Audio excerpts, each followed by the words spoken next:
നമസ്കാരം. MSI, Sensex തുടങ്ങിയ index റീജിക്കുകളുടെ പശ്ചാത്തലത്തിൽ വരും ദിവസങ്ങളിൽ ചില സ്റ്റോക്കുകൾ മാർക്കറ്റിൻ്റെ ശ്രദ്ധ ആകർഷിക്കാനുള്ള സാധ്യതയുണ്ട്. MSI ഇൻഡെക്സിനെ ഒട്ടുമിക്ക ഗ്ലോബൽ ഇൻവെസ്റ്റ്മെൻറ്റ് കമ്പനികളും ഫോളോ ചെയ്യുന്നതുകൊണ്ട് വരാൻ പോകുന്ന MSIയുടെ സെമി ആനുവൽ റിവ്യൂവിൽ നവൂമ ആൾട്ടർനേറ്റീവ് ആൻഡ് ക്വാണ്ടിറ്റേറ്റീവിൻ്റെ റിസർച്ച് പ്രകാരം ചില സ്റ്റോക്കുകൾ സ്ഥാനം പിടിച്ചേക്കും. ഈ സ്റ്റോക്കുകളിലേക്കുള്ള പാസീവ് ഫണ്ട് ഇൻഫ്ലോ ഉയരാൻ സാധ്യതയുണ്ട്. നവൂമ ആൾട്ടർനേറ്റീവ് ആൻഡ് ക്വാണ്ടിറ്റേറ്റീവ് റിസർച്ചിൻ്റെ റിപ്പോർട്ട് പ്രകാരം Fortis health care, Paytm, GE വെർണോവ TD, siemens energy തുടങ്ങിയ സ്റ്റോക്കുകളായിരിക്കും MSI സ്റ്റാൻഡേർഡ് ഇൻഡെക്സിൽ സ്ഥാനം പിടിക്കുക. ഈ കമ്പനികളിലേക്ക്, അതായത് ഫോർട്ടിസ് ഹെൽത്ത് കെയറിലേക്ക് $436 മില്യൺ, പേടിഎമ്മിലേക്ക് $424 മില്യൺ, GE വെർണോവയിലേക്കും സീമെൻസിലേക്കും $252 മുതൽ $381 മില്യൺ ഫണ്ട് ഇൻഫ്ലോ വരാൻ സാധ്യതയുണ്ടെന്ന് നവൂമയുടെ റിപ്പോർട്ടിൽ പറയുന്നു. കൂടാതെ MSI സ്റ്റാൻഡേർഡ് ഇൻഡെക്സിലെ ചില എക്സിസ്റ്റിംഗ് കമ്പനികളുടെ വെയിറ്റേജ് ഉയരാനും സാധ്യതയുണ്ട്. അങ്ങനെ Asian paint, Alkem laboratories, Apollo hospital, Lupin, Jubilant food work, SRF, Suzlon energy, yes bank തുടങ്ങിയ കമ്പനികളുടെ വെയിറ്റേജ് ഉയരാനാണ് സാധ്യത. അതേസമയം Samvardhana Motherson, doctor Reddy's laboratory, REC, Bharat forge, Colgate Palmolive തുടങ്ങിയ കമ്പനികളുടെ വെയിറ്റേജ് കുറയാനും സാധ്യതയുണ്ട്. ഇനി MSI സ്റ്റാൻഡേർഡ് ഇൻഡെക്സിൽ സ്ഥാനം പിടിച്ചിരിക്കുന്ന ചില സ്റ്റോക്കുകൾ MSI ഇൻഡെക്സിൽ നിന്നും പുറത്തു പോകാനുള്ള സാധ്യതയുമുണ്ട്. ടാറ്റ എൽക്സി, കണ്ടെയ്നർ കോർപ്പറേഷൻ തുടങ്ങിയ സ്റ്റോക്കുകളായിരിക്കും MSI സ്റ്റാൻഡേർഡ് ഇൻഡെക്സിൽ നിന്നും പുറത്തു പോവുക. ടാറ്റ എൽക്സി പുറത്തു പോവുകയാണെങ്കിൽ ഏകദേശം $162 മില്യൺ ഫണ്ട് ഔട്ട്ഫ്ലോ സ്റ്റോക്കിൽ വന്നേക്കും. കോർ പുറത്തു പോവുകയാണെങ്കിൽ $146 മില്യൺ ഫണ്ട് ഔട്ട്ഫ്ലോ ആയിരിക്കും വരാൻ പോവുക. സ്റ്റാൻഡേർഡ് ഇൻഡെക്സ് കൂടാതെ സ്മാൾ ക്യാപ്പ് ഇൻഡെക്സിലും മാറ്റം വരാൻ പോവുകയാണ്.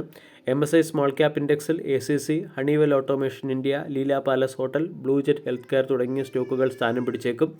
അതേസമയം restaurant brands Asia, Rain industries, Raymond, Balaji amines, Quess corp തുടങ്ങിയ സ്റ്റോക്കുകൾ MSI സ്മാൾ ക്യാപ്പ് ഇൻഡെക്സിൽ നിന്നും പുറത്തു പോകാനും സാധ്യതയുണ്ട്. ഇനി മറ്റൊരു അപ്ഡേറ്റ് സെൻസെക്സിൻ്റെ സെമി ആനുവൽ റിവ്യൂ അല്ലെങ്കിൽ റീജിക്കാണ്. ഇവിടെ സെൻസെക്സിൻ്റെ റീജിക്കിൽ ഇൻ്റർഗ്ലോബ് ഏവിയേഷൻ ടാറ്റ മോട്ടോഴ്സിൻ്റെ സ്ഥാനം ഏറ്റെടുത്തേക്കും എന്നാണ് റീസെൻ്റ്ലി പുറത്തു വന്ന റിപ്പോർട്ടുകളിൽ പറയുന്നത്.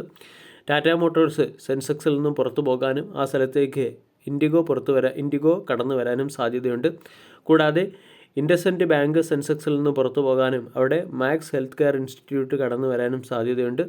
ഈ ഫാക്റ്റുകളുടെ പശ്ചാത്തലത്തിൽ വരും ദിവസങ്ങളിൽ IndiGo, IndusInd bank, Tata Motors കൂടാതെ മാക്സ് ഹെൽത്ത് കെയർ ഇൻസ്റ്റിറ്റ്യൂട്ട് തുടങ്ങിയ സ്റ്റോക്കുകളെ ശ്രദ്ധിക്കാവുന്നതാണ്.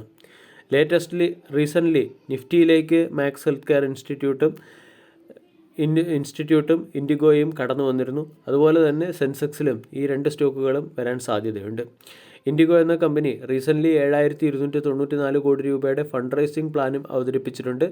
ഏകദേശം $820 മില്യൺ ക്യാപിറ്റൽ ഇൻവെസ്റ്റ്മെൻറ്റ് പ്ലാനാണ് കമ്പനി മുന്നോട്ട് വച്ചിരിക്കുന്നത്. ഇൻഡിഗോ എന്ന സ്റ്റോക്ക് കഴിഞ്ഞ ഒരു വർഷം കൊണ്ട് 27% റിട്ടേണും ഇയർ ടിൽ ഡേറ്റിൽ 41% റിട്ടേണും 2 വർഷം കൊണ്ട് 127% റിട്ടേണും നൽകിയ ഒരു മികച്ച സ്റ്റോക്കാണ്.